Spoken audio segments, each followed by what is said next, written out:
గుంటూరు జిల్లా మంగళగిరి తాడేపల్లి మండలం కొలనుకొండలో శ్రీ ఆది శంకరులు స్థాపించిన ప్రధాన మఠంలో 100 సంవత్సరాల క్రితం కృష్ణా మరియు గుంటూరు జిల్లాలలో విష్ణువు యొక్క అవతారంగా వ్యవహరించిన శ్రీ శ్రీ శ్రీ రామచంద్ర సరస్వతి స్వామి ఈ ప్రాంతంలో వేద పరీక్షా విధానాన్ని స్థాపించారు. చింతపల్లి సుబ్రహ్మణ్యం శాస్త్రి మీడియాతో మాట్లాడుతూ వివరాలు వెల్లడించారు. 100 సంవత్సరాల క్రితం ప్రారంభమైన ఈ సమావేశాలు కృష్ణా జిల్లా మరియు 2 గోదావరి జిల్లాలలో కొనసాగాయి. మరియు 1937లో కంచి పరమాచార్య స్వామి ఈ పరీక్షా విధానం గురించి తెలుసుకోవడానికి శ్రీ రామచంద్రయ్యను కలుసుకుని కుంభకోణాన్ని కేంద్రంగా చేసుకుని దీనిని తమిళనాడులో కూడా స్థాపించారు. అప్పటి నుండి ఇప్పటి వరకు ప్రపంచంలో వేదాలను పఠించే వారి సంఖ్య బాగా పెరిగిందని పేర్కొనబడింది. భారతదేశంలో చదువు ఎక్కడ జరిగినా సరే పరీక్షను నిర్వహించే విధానాన్ని ఏర్పాటు చేయడానికి కంచి శంకరాచార్యులైన శ్రీ శ్రీ శ్రీ శంకర విజయేంద్ర సరస్వతి గారి ఆశీస్సులతో 2025లో ఒక కొత్త వ్యవస్థను అమలు చేశారు. మన దుర్గా మల్లేశ్వర దేవస్థానం వారి ఆలయంలో స్థానాచార్యులుగా పనిచేస్తున్న బ్రహ్మశ్రీ దంపతుల సహకారంతో 2వ సంవత్సరం కూడా ఈ సమావేశాన్ని నిర్వహించడానికి వారు అంగీకరించారని ప్రస్తావించబడింది. ఈ సంవత్సరం ఆంధ్రప్రదేశ్ దేవాదాయ శాఖ పరిపాలనలో నడుస్తున్న ఆంధ్రప్రదేశ్ దేవాదాయ శాఖ ఆధ్వర్యంలో నడుస్తున్న పోరంకి వేద పాఠశాలకు చెందిన 80 మంది విద్యార్థులతో పాటు ఈ ఏడాది వివిధ జిల్లాల నుంచి విద్యార్థులు కూడా స్మార్తం వేద పరీక్షల కోసం ఇక్కడికి వస్తున్నారని వారు తెలిపారు. ఈ కార్యక్రమంలో పాల్గొన్నవారు Vishnubhatla Sivaprasad Sharma స్థానాచార్య, chief examiner, Chintapalli Anjaneya ఘనపాటి, doctor కుప్ప జనార్దన్ ఘనపతి, గణిత మేనేజర్ శంక ప్రసాద్ రావు. సదాశివ సమారంభాం శంకరాచార్య మధ్యమాం అస్మదాచార్యపర్యంతాం వందే గురు పరంపరాం. అపార కరుణా సింధుం జ్ఞానదం శాంతరూపిణం శ్రీ చంద్రశేఖర గురుం ప్రణమామి ముదాన్వహం.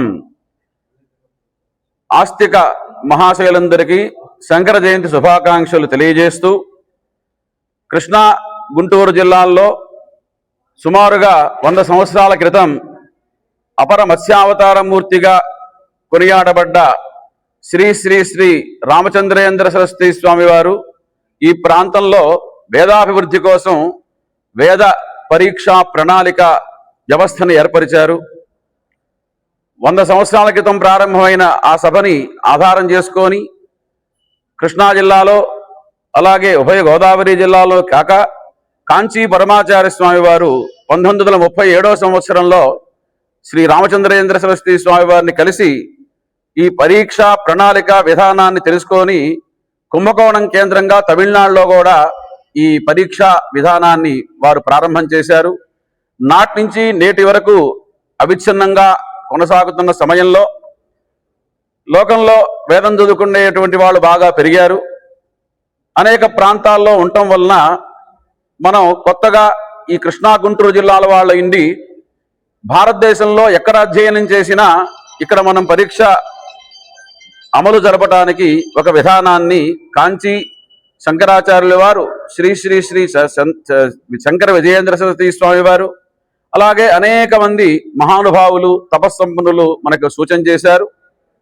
ఆ సూచన ప్రకారంగా 1924లో స్థాపన చేసింది. మళ్ళీ 2025లో ఈ 2 జిల్లాలని కూడా కలుపుతూ ఒక విధానాన్ని మనం కొత్తగా ఏర్పరిచాము.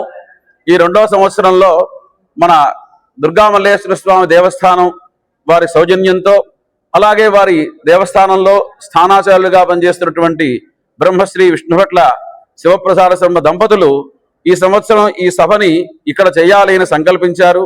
దానికి జగద్గురువులు కూడా అనుగ్రహించారు. ఈ వచ్చినటువంటి వేద విద్యార్థులకి, పండితులకి, ఆస్తికులందరికీ భోజన వ్యవస్థ సదుపాయం అంతా వీరే ఏర్పాటు చేశారు. ఇంతేకాక ఈ సంవత్సరం మనకి ఆంధ్రప్రదేశ్ దేవాదాయ ధర్మాదాయ శాఖ ఆధీనంలో నడుస్తున్నటువంటి పోరంకి వేద పాఠశాల నుంచి కూడా సుమారుగా 80 మంది విద్యార్థులు స్మార్తానికి వేదానికి కూడా ఇక్కడ పరీక్ష కోసం వస్తున్నారు. ఇదే కాక అనేక జిల్లాల నుంచి అనేక జిల్లాల్లో చదువుకుంటున్న వాళ్ళు బేసిక్గా గుంటూరు కృష్ణా జిల్లాల వాళ్ళు అండి, హైదరాబాద్లో ఇంకా అనేక చోట్ల అధ్యయనం చేస్తున్న విద్యార్థులందరూ కూడా మనకి వచ్చి ఉన్నారు. వారందరికీ ఈరోజు శంకర జయంతితో ఈ సభ ప్రారంభమయ్యి ఎల్లుండి విద్యారణ్యుల వారి జన్మించినటువంటి జయంతి, ఆ రోజుతో ఈ కార్యక్రమం పూర్తవుతుంది. దీనికి అనేక మంది న్యాయాధీశులు, అనేక మంది కేంద్ర మంత్రులు, అలాగే రాష్ట్ర మంత్రులు, అనేక మంది ఆస్తికులు కూడా దీనికి సహకరిస్తున్నారు. వారందరికీ సభాముఖంగా మీడియాముఖంగా కృతజ్ఞతలు, స్వాగతం కూడా తెలియజేస్తున్నాం. హరహర శంకర, జయ జయ శంకర.